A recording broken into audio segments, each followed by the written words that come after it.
El curs de diàlegs amb ganxo és un curs molt útil per acarar un dels problemes i les dificultats més grans a l'hora d'escriure en prosa, que és la construcció dels diàlegs, la veu directa dels personatges, aconseguir que aquestes veus siguin vives, siguin versemblants i també aconseguir que el ritme de la narració s'afavoreixi del diàleg en lloc de veure's perjudicat. Treballarem el que són les funcions del diàleg, que bàsicament serien la funció de mostrar els personatges.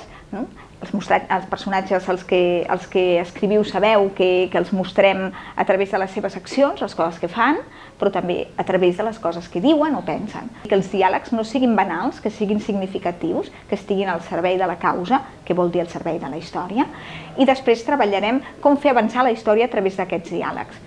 que no són allà per fer un descans al narrador, sinó per vehicular la història. Treballarem amb els textos propis de les persones que vingueu a classe, que poden ser textos de coses que tingueu obertes, és a dir, fins i tot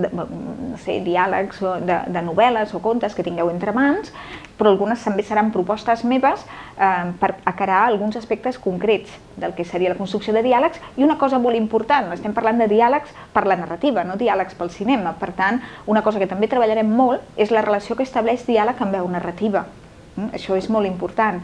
quin pes li donem en cada escena a la veu narrativa i quin pes li donem a la veu dels personatges, perquè no redundin, perquè no diguin tots dos la mateixa cosa dues vegades. Treballarem els usos també dels guions, que són difícils de manejar, els estils lliures, com prescindim d'aquests guions, per exemple, i això ho farem amb referents. També llegirem molt, llegirem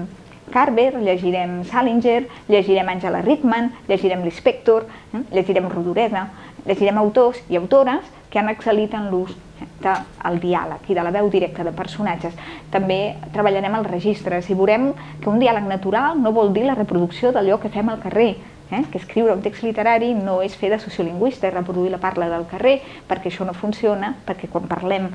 fem moltes latències, moltes digressions, moltes coses que no són pertinents, i al final